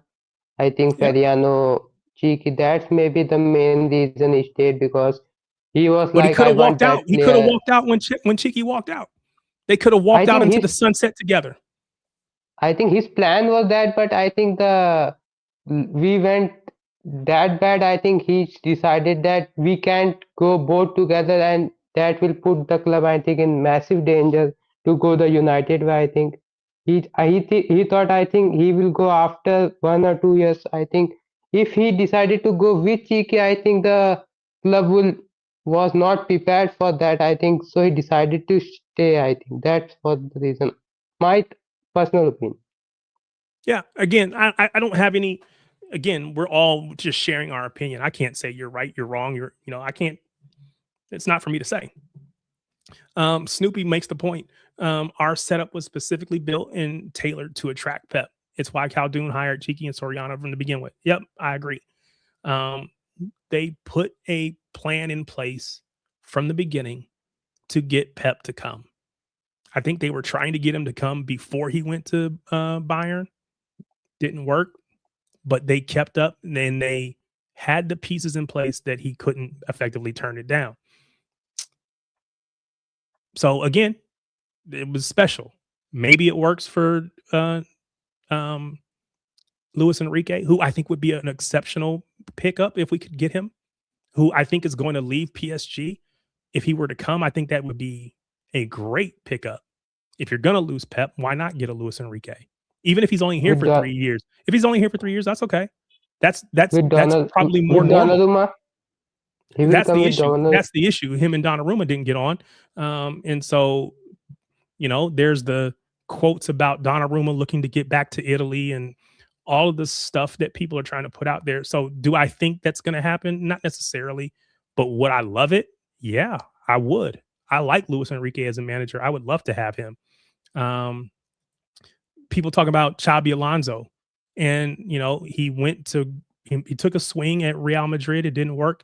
My only issue with Xabi Alonso is I feel like he played a lot of three. What do you want? 3-5-2, if you want to call it that. It may be slightly different, but um, as we've seen with Ruben Amorim, that formation requires players who are built for that formation. That's not I us. think I Our think we have. from the top, from the first team all the way down to the U8s in the academy, we've been playing a certain way. 4-3-3, maybe 4-2-3-1, but we've been playing that way, ball possession, whatever. We can say it's the Pep way, but it's become the City way. I don't think they bring in anybody who's gonna deviate from that. This is who we are. This is our club. Whoever comes in is going to have to be able to fit into that. They're not going to be a Ruben Amorim come in and say, I want to rip it all up. That's not going to happen. I think Xabi can adapt. I think he played 4-3-3 at Madrid. I think so. He will adapt. I think he played 3-5-3-4-3 at Leverkusen. I think with Watts as a 10. I think. Yeah. Again, I think most managers should be flexible, right? So there may be times where you move to a 3-4-3 or 3-5-2 or whatever it is, but to say we're going to go that exclusively, I don't think that happens. Did he play a 4-2-3-1? I think he probably did. So again, maybe he's a little bit more flexible than I'm giving him credit for. But that is my concern with Xabi Alonso. If you ask me what I have him, I think he's a So good what coach. about Maresca? But see, so Maresca was a former City um, assistant Assistant. manager. Yeah. So I'm going to be nice and say that I appreciate what he brought to the table. I think he is decent, but I don't think again, I said earlier, I don't think City will make a choice that is that big of a drop off. So who would Now, you go for? I would not go for him. Um, and again, we got the World Cup that's happening this summer. When that's done, you're going to have Nagelsmann available. Whatever. There's going to be other coaches, I should say, that become available. Would you Um, take Thomas Tuchel? mm, so again, if I'm saying I'm bringing in a manager for, let's say, 2 to 3 years, I'm not looking for anything long term. I'm bringing somebody in for 2 to 3 years because I believe in 2 to 3 years we will be ready for Vincent Company to step in and continue his managerial career. If that's the case, maybe. I don't like Tuchel. I don't like him, so I'm not keen on that. I would much rather us go get Luis Enrique for those 3 years, and whatever. But on the flip side, Ajani Bailey says he would take Maresca. That's fair. What about Red Deserby? Camp says, what Would about you take Hansi Flick? Deserby? De Zerbi, I know he was all the rage when he was at Brighton. I think he's at Olympic Marseille at the moment. I haven't paid I attention enough think to I think say they yes. failed to qualify for the UCL top 24. I think they failed. I think they lost to Benfica on goal difference. I think. Yeah, so I'm not sure about De Zerbi. What about Hansi Flick? Of course, I would take Hansi Flick. But let me warn you about something. That high line is crazy with him. Yep, high line is crazy, and that's why you put Ruben Diaz on the bench and you bring in Kuzanov, who has recovery pace. You're gonna have to make that choice if you're gonna bring that high line in. But if you're just asking me about Handsy Flick, yeah, I like the dude. Yeah, I like Flick, but a warning, he plays a higher line than Pep. Yep. There's going to be a lot of, and again, I think what you can get away with in one league, you may not be able to get away with in another. And so if he's not willing to adapt to the new league, then again, he's the wrong manager, period.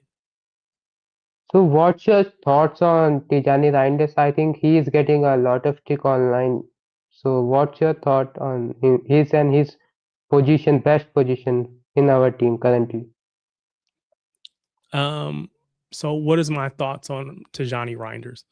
I think Tajani Reinders is a good player.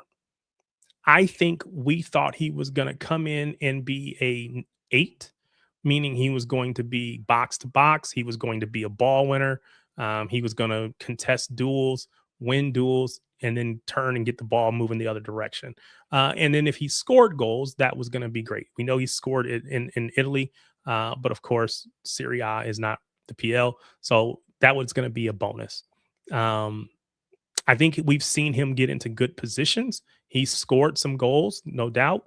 But he's also there's been a lot of a lot of opportunities that he's missed, which is frustrating. Whether he shot right at the keeper or off, wide or whatever. So, do I think we have gotten from him what we were hoping to get from him? Not in my opinion, because I feel like he has to be more of a 10, and that's not what we need. We have a Phil Foden. We have a uh, Ryan Shirky, and Ryan Shirky is the best in that position. So I don't know how he plays there, and you can't play him anywhere else because he doesn't do enough off the ball to play anywhere else. So So do I see him being around for the long haul? Not if he can't. Not if he can't adapt to the league. Again, this is first season. We're supposed to give people time to adapt. Um, But yeah, I don't think he can continue in the way that he has, and also think he's going to continue to play. so we need a Hold Gundogan on, real quick. Hold replacement. on. Let me read some of these comments. Maresca has league experience. And if you watch his gameplay, his tactical setup is really good. He's a good stock to invest in. He walked prime PSG. Again, no disrespect I probably is a little bit of disrespect to Maresca, if I'm being honest. Uh, Big ups to my guy Crunk. What's up with you, homie? Yo, hello, what's up, chat? How's it going? Came in with the deep voice, like late night radio. Yeah, man. Want to give a shout out to my lady. Da da da da da. Um, Big ups, man. Glad to have you.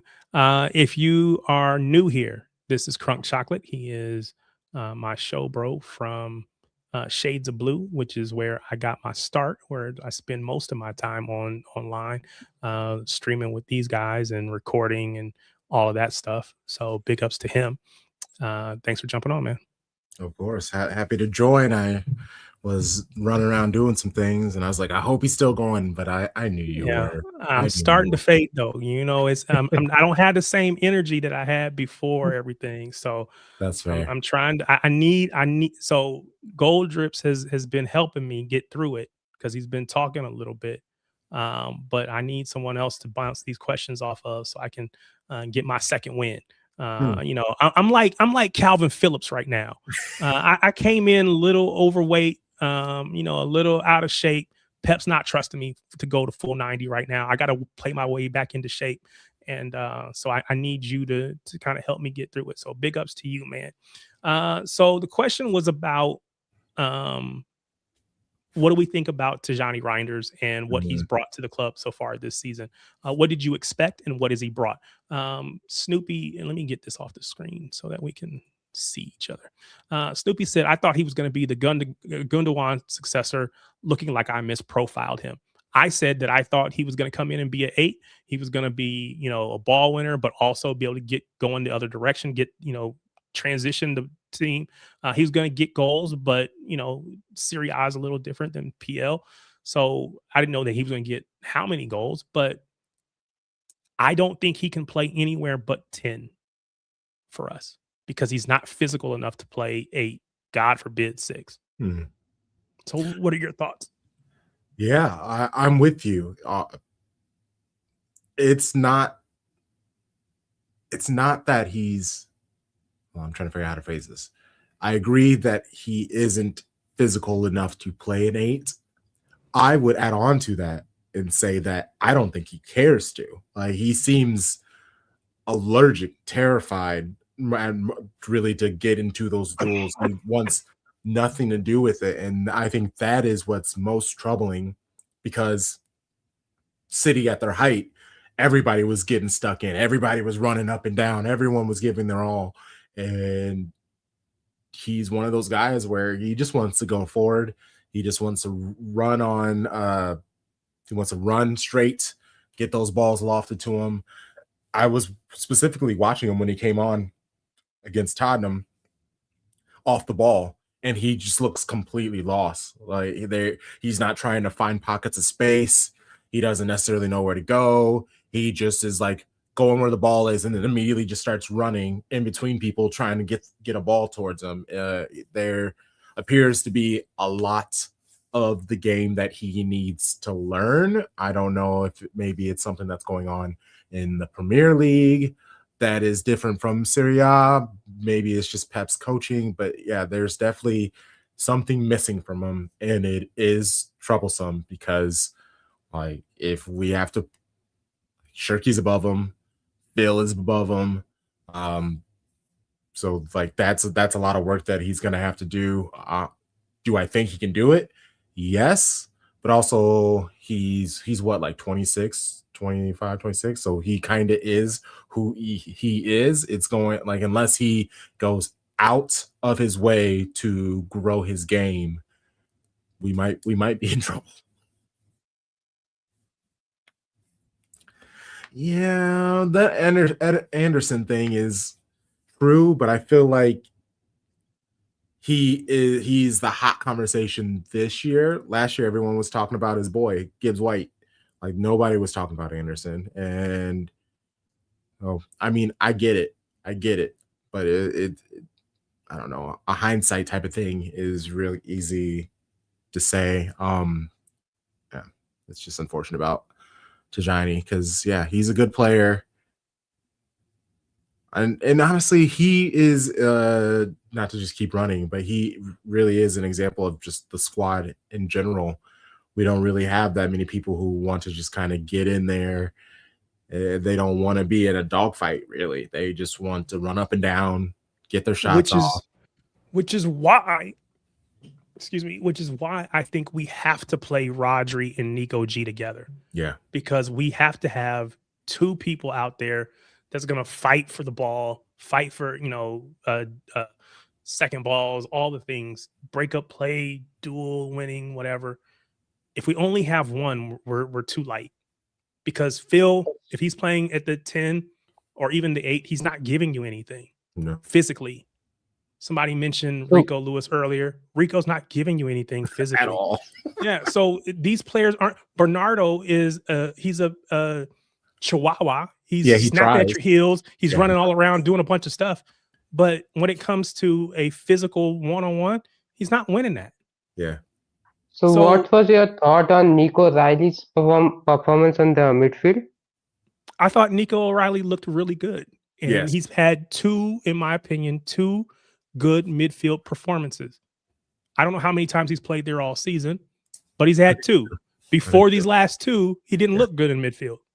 And let's just be honest. So I think he can play there, but I don't know that we should be counting on him to be our starting next to Rodri or starting next. I don't think he should be starting next to Rodri over Nico G by any stretch. That's just my opinion. You don't have to agree. But I think he's great, or he's a good player. He can play in that left back position. He can come in and also help out in midfield if let's say Rodri has to come off or Nico G has to come off. But in my opinion, we should be starting Rodri, Nico G at the base of the 3, and then at the top you have your 10. In my opinion, that 10 should be Ryan Shirky. Yeah. Put him in the middle of the pitch. Now, again, there's benefits to him being out wide because now he's maybe more one-on-one. There's some things that you can do out there. So if that's what we want to do, then great. But if you ask me who's the best 10, it's not Phil, and I love Phil. You know I love Phil Crump. It's not Phil. It's not Shajani Reinders. It's that Thoughts dude on Ryan Shirky. Shirky is that dude. Mamouche on 10? Marmouche, that second striker, gets him close to goal. I understand it. But again, he's so hot and cold, to use a phrase that someone else said about Shirky. I mean, excuse me, about Reinders. I think he has a good game, then he has a bad one. Now, maybe that's just because he needs to play enough. He needs to play more. I don't know, but I need more from him. It can't be turn it on one week, turn it off the next. If he's gonna play, and he's got, like everybody else, you got to earn your minutes. He's got to be more consistent. I think, and this is where I was gonna go at some point. I think Doku is the biggest miss at the moment. What Doku does, nobody else on our team can do. As much as I like Semenyo, he's cool. That's not his game. But he's not the same as Doku. No. He's physical. He's big. He's strong. Yeah. But when it comes to taking players on, he tried it, and he kept losing the ball. He did. That's not Doku. Doku is beating that man over and over and over and over, making that man's parents at home cry because he's embarrassing their son. That's how Doku is getting you. Now, Doku's got other things he got to work on when he gets into the box, finishing, that kind of thing. But Doku does what nobody else in our team does. And when he's not there, it changes the complexion of how we play. I think he needs to play in the central position, not outward. I think outward he not performed that good. I think in central position, Doku is very good. But I don't think he's so going to start on that left wing, but he can't be confined to the left wing. Yes. Right. Yeah. When I grew up as a kid, my uncles had a dog. It was a big German Shepherd, and the German Shepherd was on a chain. So the chain, you could only go so far, but every now and then the dog would break the chain and would be running through the neighborhood, and all the people in the neighborhood were running, jumping on top of cars, whatever, because the dog was loose. If we keep Doku on the chain, then everybody's happy. You walk up to him, get close. I was a kid. I go out there, put the bowl out there, trying to get the dog to know me, whatever. That's cool. But when the dog got loose, it was terror for everybody in the neighborhood. When Doku is turned loose, when Doku is free, he terrorizes everybody on the pitch. This is amazing. Doku is that dude. Doku is that dude. And you know how old I am? The dog's name was Fonzie. Oh, that's hilarious. That's how old I am. That's hilarious. I don't even know if that's a thing for English people. If you know about Happy Days and Fonzie and whatever else. Anyway, leave that alone. Oh my gosh. I see this Johnny about Pep needing to sacrifice his principles to set the team up to win. One will argue he is setting the team up for success. My whole thing, which I've been talking about all season, we give the players so much credence. Haaland hasn't scored an open play goal since the middle of December. Phil Foden hasn't contributed a goal or assist since the middle of December. These are key players that are not doing what they did to help City hit the heights that we are known for. Mahrez isn't coming through that door. Sterling, Sane, Kevin De Bruyne, Fernandinho, like these players that we knew and we loved, they're gone. So Haaland, Foden, these are the people that needed to step up. We knew we weren't going to get that out of Rodri, but also goal scoring really wasn't Rodri's game in the first place. So I think we need to hold more of the team, even the possession and the passing that the players are doing. Pep wants them to attack. It is the players' own apprehension, the players' own fear of, hey, if we lose the ball, we give up goals with like few chances. So I don't want to give up the ball. You can tell that they're playing from a position of fear, and you can't succeed in life playing through fear. So I think that's kind of a problem.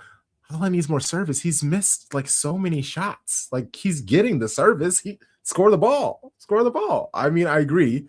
He is making runs that you think people would make the passes, but I also think he's been quite wasteful.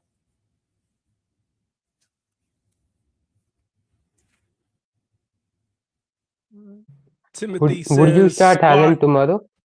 hold on. Squad system, 42 points to play for. Pep does this every year. Adjustments, 10 games to go.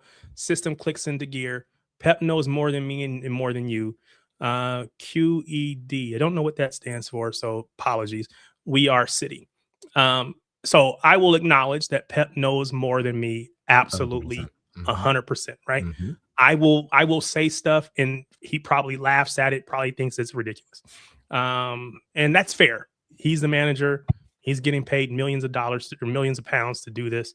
I don't even pretend like I know a half of what this dude knows, right? So you're absolutely right. That being said, I do not believe that this team can do what other teams have done. Not this team. That 10-game unbeaten, bruh. I showed the tweet earlier. We've dropped 11 points from halftime leads. We've had the lead at halftime in 16 games. And we've dropped 11 points from those positions. If we keep those 11 points, we're ahead of Arsenal. And I said it earlier. You can't say, well, what about if Arsenal didn't drop points? They didn't drop any. They didn't. If they got the lead at halftime, they won it. And what would probably happen is there were probably games where they were behind at halftime and they went on to get a goal and to win points that they shouldn't have won. But they didn't drop any points from halftime leads. That's us. That's because we're weak. We're finesse and don't have any spine. That's us. Mm-hmm. So yeah, I hear you. I just don't think that this team has the makeup mentally and physically to do what those other teams have done. If I'm an Arsenal fan, I'm going to that Rodri mentality quote or that tweet, and I'm putting it everywhere, and I'm calling out our team because we don't have any mentality right now. We are feeble-minded. I love the players, love the coach, love the team, love the club, all that stuff. But quite honestly, I will be glad when this season is over with because it's been full of frustration, and we don't have to win every match. We don't have to win every match. Yeah, mentality Muppets. That's what we would say on Shades of Blue. Mentality Muppets. It's ridiculous. Anyway,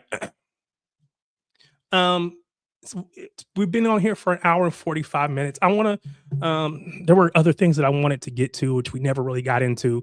Of course, the game tomorrow against Newcastle. We touched on it a little bit. I want to know what people's thoughts are. Put your score prediction in the chat.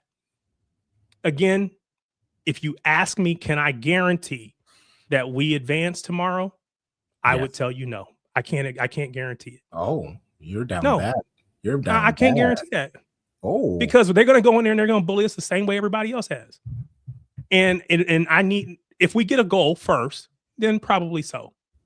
If they score first and they score early, I could see us folding. I hope it doesn't happen. Even if we lost 1-0, I don't care. Just advance. Yeah. QED is Latin for essentially the end result in this case. Gotcha. Appreciate it. They'll miss Bruno G. Yep, they will. I think Joel Linton's out too. There's a couple people out. So, but you know what? We went to Tottenham with all their players out, starting a player that hasn't started the game in over a year, went up 2-0, cruising, and then let that lot come back and stomp us in the second half. And we're hoping and holding on to get a point out of it. So I can't go in there and say that just because those players are missing that means we're going to be okay. I don't know. Yeah, that Snoopy's got a 1-0 lead or 1-0 win for City. Aaron's got a 2-1. Johnny Bailey 3-0 City. Holland, Semenyo, and Marmushko. If that happens, bruh, that front line, that'll be great. From your lips or from your fingertips to God's ears. Please let it happen. Gonna be bold. Come on. Gonna be bold. 3-0 Magnus. Big ups to you, brother. Timothy Will you start Roddy? What'd you say? Will you start Roddy tomorrow? Would I start Rodri? Yeah. I would start Rodri and Nico G. And we know that Gahey can't play tomorrow. As a matter of fact, Gahey can't play tomorrow and in the final should we get there. So that means Ake is going to have to play. Mm-hmm. Will you play Ruben Diaz? Is he available? Yes, I think he's available. That's a lot. I mean, Yeah. I don't know that he's available. Do I like? Would I prefer Would I prefer Ruben Diaz over Ake in the normal case? Yes. Would I prefer them both over a Max Lane? Yes. But I just don't know that he's. Oh my God! Hold on. I got to go to this Newcastle 8-2. Aaron, come on, bro. Could you imagine, bro? I will. Oh my God! I'm working from home tomorrow. I will shut everything down and just like I'm done. I shut it all down. My day is finished. I'm not doing any more work if it ends up 8-2. Now I know you're joking and whatever, but my God, ooh, that would be so tough. Too much analysis, too much personal theory. 7 times out of 10, we have won the league from at least 6 points deficit in February. Enjoy the flow, enjoy the challenge. April theory. You're right. Again, you are right. If we look at the past, and I don't know, what is it? Past is prelude or something like that. So the past basically becomes the future too. You're right. I've argued that point on other streams that we have a track record of doing this. I have not seen, this is just me, and you're right. It's a personal theory. I have not seen that this team has what it takes to do what those teams did. Some of that is Ruben Diaz being hurt, Gavardiol being hurt, Holland not firing, Phil back to broken, mid Phil. Reggie Foden. There you go. I had to explain that to people, and I don't want to do it. So you're right that's personal opinion. And we got to see what happens on the pitch. All I'm saying is I don't know that what I've seen from this team says that they can do what those previous teams have done. Now, if it can happen, big ups to Pep, because there was a quote from Jose Mourinho a couple years ago where he said his best coaching job was getting United to be second in a league one year. The fact that we're second is like, wow. The fact that we're as close as we are to Arsenal is ridiculous. We shouldn't be there, in my opinion.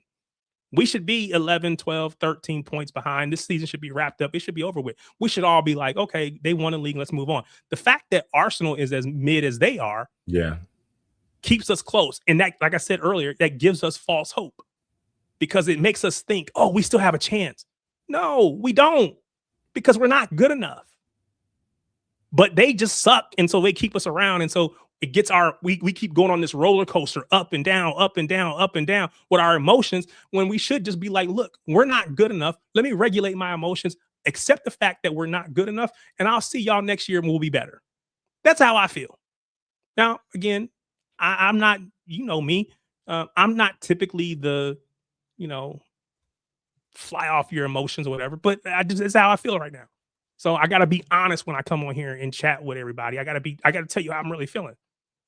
So I appreciate you, Timothy, man. Again, a win would go a long way to making me feel better. And again, it's going to put me back on that up and down, up and down, up and down. I understand it. it's good. It's good. It would be good for my heart if we win, because it makes me feel better. I need that. I need that. They sat both Vissa and Voltamade at the weekend. Wonder if Howe starts with. I saw that too, and that made me think that that's what they were doing. Because they had a old dude from Liverpool. What's that dude's name? Running through the middle. Actually got a goal too, which is crazy. They have a lot of work that they're gonna have to do tomorrow at the Etihad. And big up, Right Jack. Appreciate you, brother. Yeah, what's up, Right Jack? Yeah, and United, they're going through their own excuse me, set of troubles and struggles. So like and again, trust the process. Just because we aren't hopeful or we're seeing a lot of flaws in this squad this season doesn't mean that we don't believe we can come through and catch up with Arsenal. Just saying, if it doesn't happen, I'm not going to be one of those people who are like losing their minds. Like, there are so many people who are like Pep out, and I think that's just not the direction anybody really should be at this moment.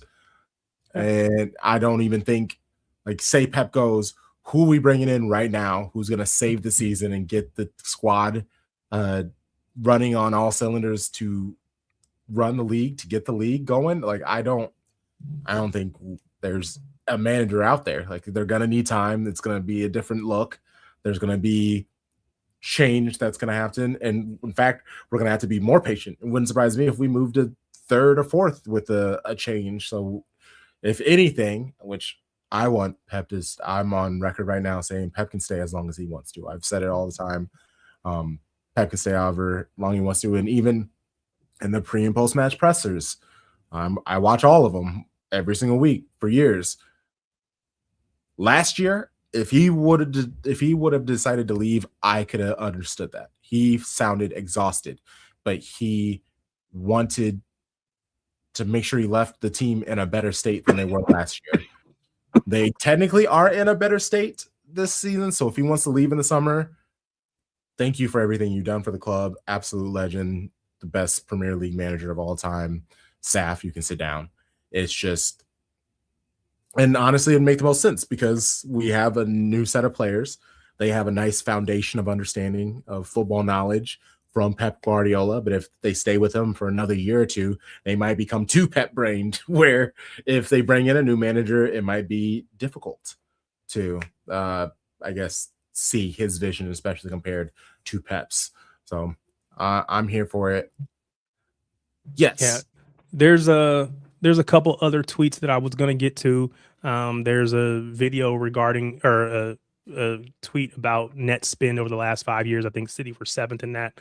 I don't have time to do it tonight, but there was a tweet that I saw where I think it was from Radu Christian, but he talked about it. It was a video where I think the president of the Premier League or somebody like that basically said, "Oh, we have this business model where we basically have a new winner every 6 years."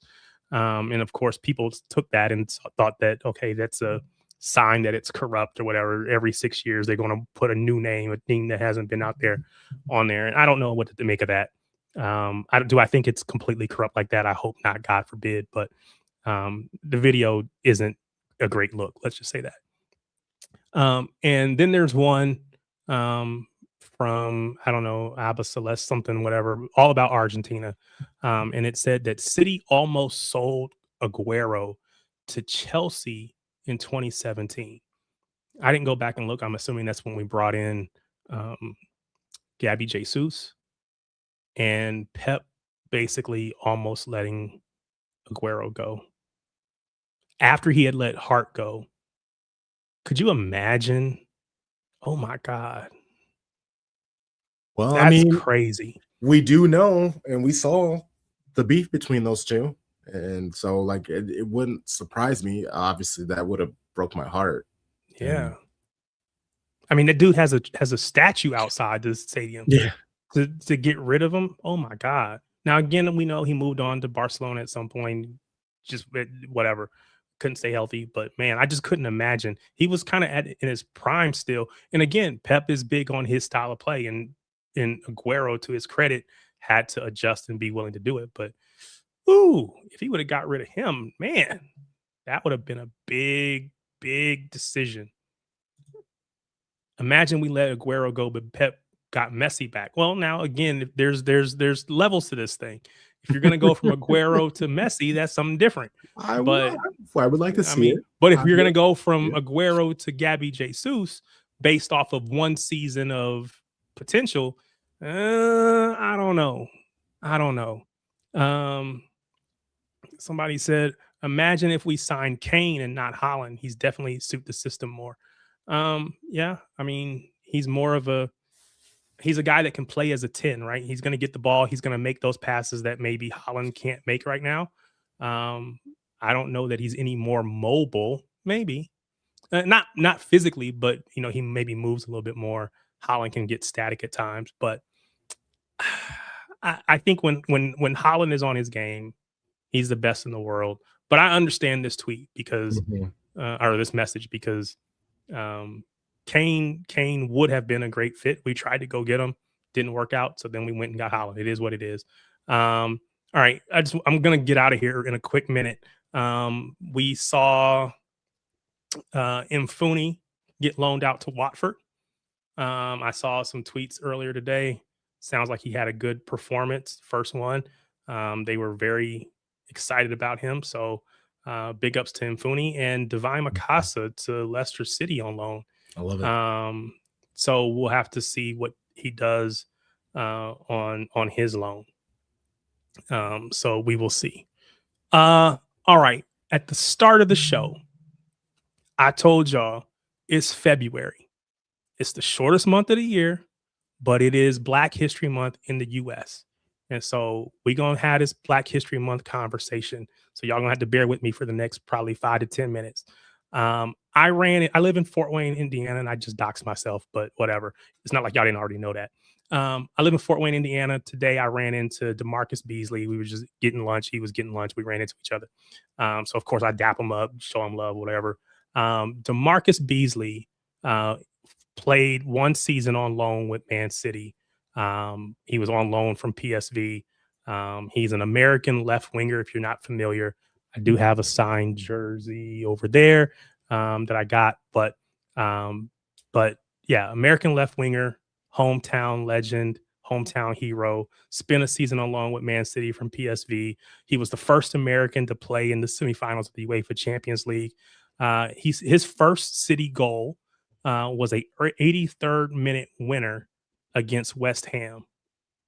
So that would have been the 2006-2007 season, I believe. Got a 83rd minute winner against West Ham for his first goal. He would participate in 4 World Cups. DeMarcus Beasley, in my opinion, as an American, as a person who lives in Fort Wayne, Indiana, DeMarcus Beasley is an amazing player. Happens to be also Black, so big ups to him on this Black History Month. But this is not about him. He was a left winger for most of his career who ended up moving to left back.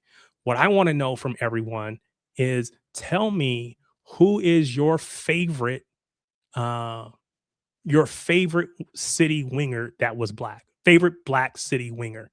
So again, you could be talking about Doku, you could be talking about Sterling, you could be talking about Sean Wright Phillips, you could be talking about Leroy Sané, you could be talking about Antoine Semenyo, you could be talking about Carolyn from the women's team who had that hat trick and brought us joy this season or this weekend. You could be talking about Oscar Bob, who had to leave, but I know Ryjack is in the chat, so it might be Ryjack might say Oscar Bob. I don't know. There's probably somebody else that I'm not thinking about. So do me a favor, in the chat, put in the chat who your favorite Black winger or wide midfielder, if you want to say it that way, is that's played for City. Timothy already said Sean Wright Phillips. It was quick. He was on it. Big ups to Sean Wright Phillips. Aaron said Shawnee Phillips. Big ups. So I got to be honest. I didn't get to watch Sean Wright Phillips play. There was a video that I saw on YouTube, and I was going to do a reaction to it. but the Premier League made me take it down. As soon as I put it up, basically they struck it because they had clips of him scoring, and I think those clips were just slightly too long, and so I could have either redid the video or take it down. The whole point of a reaction video is to be, your first time seeing it. It doesn't make sense to do it again. So I just took it down completely. But I wanted to, because the video was like, why City fans love Sean Wright Phillips or something like that. So I was like, I want to watch that. We got more love for Sean Wright Phillips. Man, I do love Bob, but I go Sterling. Okay, big ups to Sterling. Sterling was great. And I think because of where his career is now, people have, it's so sad, kind of, they don't give him the respect that he deserves. Raheem Sterling was unplayable, and he still had mistakes, or he still had goals that he should have gotten. So he could have been, it was insane. Sean Wright Phillips, all day long, never got over having to sell Sean Wright Phillips. After that, Raz, he was incredible for you. Or for us, I imagine that's what Trump intended to say. I was too young to watch Sean Wright Phillips, so I don't think I can say him. I'd probably say Sane. I was a big fan of Sane. So that Sterling Sane combination was insane. I loved like Sane's swag with his fro when he was just like letting the fro do its thing. He was running up and down the wing. Dude was, again, talk about Sterling being unplayable. That combination, there was nothing you could do. His game is different than say a Doku. Sterling's game is different than a Doku, but those dudes were insane. So yeah, I like Sterling. I like Leroy Sané. They both are up there for me. Again, I didn't get a chance to watch Sean Wright Phillips, so Sané leaving. Sané leaving was probably like my first really big crash. It broke some hearts. Yeah, it broke some hearts. Like I was really defiant. Fine, if he wants to listen to his mom, he can go. He's not gonna get like it's one of those it broke things, some hearts. Yeah, thinking back on it, it was like, no, I was crashing out about that, man. It was very upset. Sterling put up messy numbers one season though. Can't forget that. Yeah, he had like 50 goal contributions, I think, over the course of a calendar year or something like that. Yeah, he was Sterling. That's what I'm saying. We look at Sterling now, and because of what happened at Chelsea and not having a team and all that kind of stuff, and we as a collective football community don't show him the love that he deserves. Raheem Sterling was that dude. I got on that right up there. There is a Sterling Funko Pop that I bought a long time ago.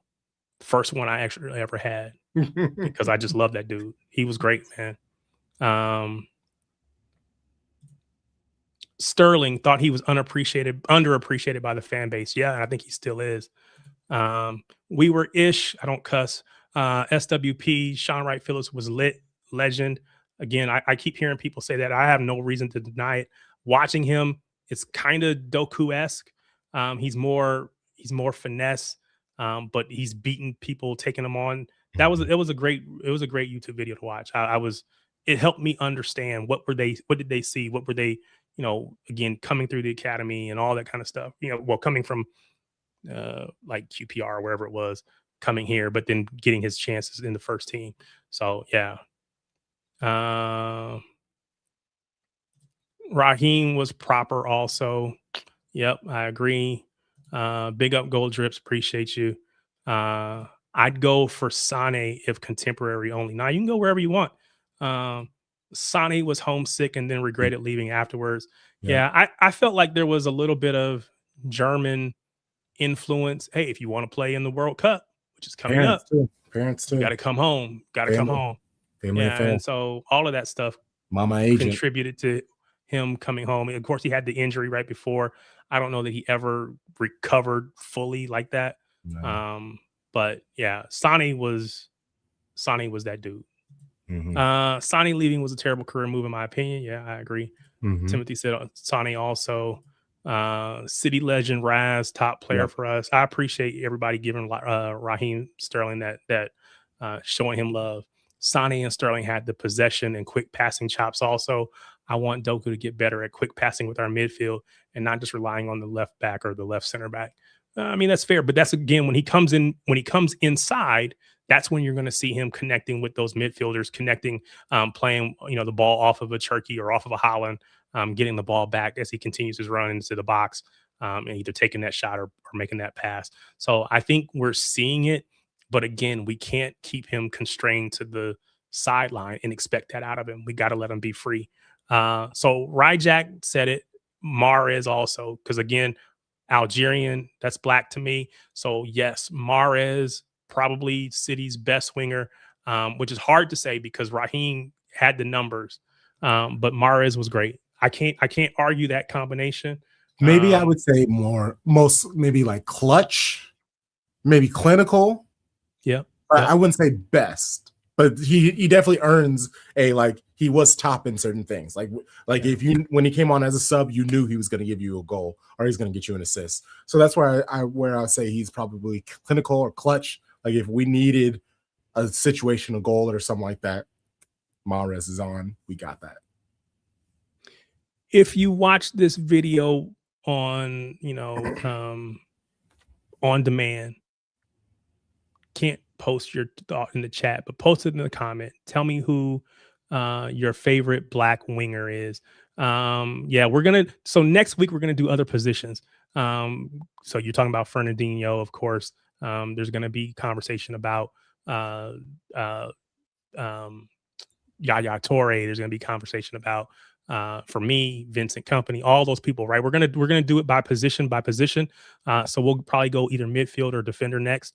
But yeah, no knocking Fernandinho. Fernandinho was great. Mahrez, most technically gifted winger we've had. Yeah, his first touch was insane. Sorry, I jumped the gun for next week. You're all good, brother. It's all good. We love passion and excitement. We love that. Yeah. So big ups to everybody. It is 8:41. We've been on here for 2 hours and 9 minutes. We do that because you guys keep the conversation going. You guys help drive this, whether it be the chat, whether it be people who come online and have a conversation with us. Big ups to Gold Drips. As far as I know, this was probably his first time being on the stream at all. I don't recall seeing him in the comments or anything like that, but he came on, he jumped on the stream, and he was on there for a while. Yeah. Alex Williams, I believe that's the keeper. So we're going to have to add, we're going to have these conversations. So save them up. Think about it. Ooh, which position, favorite black player, whatever, because again, it's Black History Month in the US and, I got to do what I do. So, again, I appreciate each and every one of you that have been here. And you continue to show up week after week. Big ups to you. Big up to my guy Crunk coming through in the clutch, because your boy was fading fast and helped get me over the line. So always. I appreciate that. If you have not already subscribed to Shades of Blue NW is the at Shades of Blue NW. Go on YouTube right now. Search for Shades of Blue NW, pull it up, hit that subscribe button, watch those old videos, like them, whatever, and be looking out. Every week we'll post new videos. Crunk is the hardest working dude in show business, or I should say in content creation, because that dude is recording videos basically every single day. And so I can't keep up. So I'm in some of them. I'm in a lot of them. But that dude is in all of them. He's in all of them. So big up to Crunk, man. Yeah, shout out to you. Shout out to the chat. Everybody's been fantastic. It's always good to see you guys. It's Tarek, you're a rock star, man. It's been really fun watching what you do here in this YouTube spaces and how your personality has grown. And it's really good to see, especially seeing all these people Fox with you. Like it's great. It brings me joy every single time. Appreciate you, Keely. Appreciate that. I don't know if it was the normal calm stream today. I was a little frustrated. I was a little in my feelings. I don't yell and scream, but no, he doesn't. I let it be known that I'm not. This isn't good enough, right? It's just not good enough. So, if you're saying I didn't, I was calm in how I said what I said. I'll take it. But yeah, I got a little frustration with where we are right now, and so I want us to be better. Big ups to my guy Ryjack, another city content creator. You see him on with Martin on Wednesday nights when he does the stateside blues. Excuse me. So again, if you haven't already liked his channel, subscribe to his channel. Go out to find Ryjack. It's just RYJACK Ryjack. Subscribe. Give him your support as well. Big ups to everybody. I appreciate you. Thanks for joining and hanging along all night. Wish you all the best, and we'll see you again next week, same time, same bat channel. Every Tuesday at 6:30. Oh, I do need to give a shout out to Shine. Shine was a new subscriber today. So big ups to Shine. I don't know if you're still around, but thank you for your subscribing, man. I appreciate it. All right, let's get out of here. Let's go home. Oh, I'm already at home, but let's get up off of here and go do what we got to do.